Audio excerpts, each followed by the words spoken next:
When it comes to building wealth, it can feel like a long road ahead. A lot of the time, every dollar you save makes you the richest you've ever been, and it's the furthest you've ever been on your journey to reach financial independence. Even still, we know how hard it can be to stay the course and even stay motivated, but there's no need to fear. The money guy is here. Today, we're going to cover some wealth milestones that you can use to keep yourself going in the right direction. No matter your income, no matter your expenses, or even your savings rates, these milestones can be adopted to work for you. We're going to use a few assumptions that stay the same as we move through these milestones. We're going to assume first, though, that you've already smashed that like button. Make sure you do it if you haven't already. Let's jump in.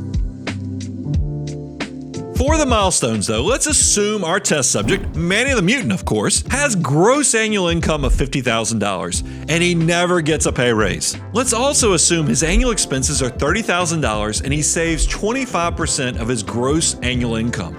That's what we suggest you aspire to when it comes to savings. For Manny, that comes out to $12,500 a year. And throughout this journey, let's say his investments have an annualized rate of return of 8%. After 9 years of saving and investing, Manny has crossed a portfolio value of $156,250, and he has hit our first milestone. Manny's money is saving more than he is. From this point on, at an 8% return, his investments will be generating more than $12,500 annually, which is what he's saving from his income. You can do this math for yourself as well. If you're saving $20,000 a year and predicting a 7% return, that's a $20,000 divided by 7% or 0.07 to give you a wealth milestone of $285,714. Think about this for a second. That's almost like giving yourself an employer match on your money. But we do not want you to stop there.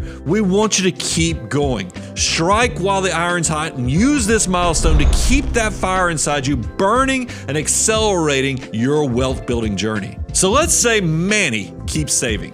He keeps that investing train rocking and rolling forward. If I were you, I would think about climbing on board. After 15 years, his investment portfolio has now passed $375,000.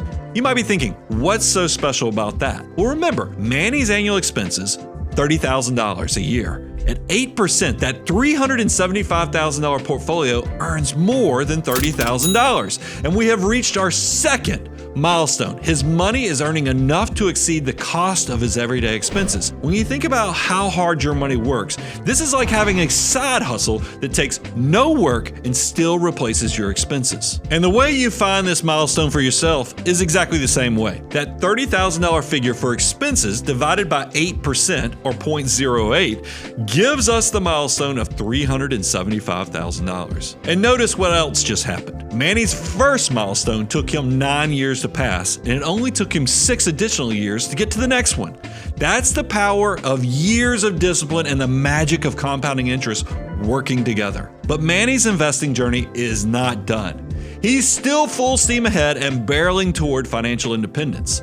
And after 20 years of hard work and discipline, Manny's portfolio has crossed $625,000. You probably know where this is going. At 8%, a $625,000 portfolio will earn $50,000 a year. That's Manny's income. His money is now literally working harder than him. That's like there are two of you working towards your future. Remember how we often said we want your money to work harder than you can with your hands, your back, and your brain? Congratulations to Manny for reaching that key milestone. Now, don't mishear me. This is not the end of the journey. Manny still needs to reach financial independence by having his money reach the level where he can safely withdraw from his investments without running out of money. We use the 8% figure to figure out these milestones, but when it comes to the end of the journey, you probably want to be able to replace your income or expenses on something much closer to 4% of your portfolio's value. An 8% withdrawal rate is risky at best. I know that when you're starting out on your investing journey, it seems like 20 years of saving and investing is an eternity. But the earlier you start, the more you save today, the faster and faster it will go as you work towards financial independence. And if you want to get there faster, there are things within your control that you can use to speed up this journey. The first, of course, is increasing your savings rate. The more you put away, the more it can grow and grow upon itself.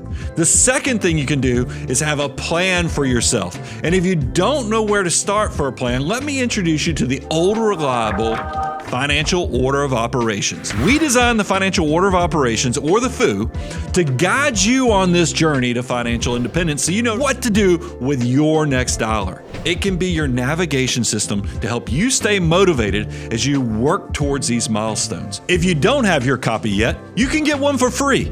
moneyguy.com/resources. And if you do have yours already, comment down below what step of the FOO you're on and where you're at with these key milestones. So follow the FOO, keep that wealth train rolling, and keep building towards your great, big, beautiful tomorrow.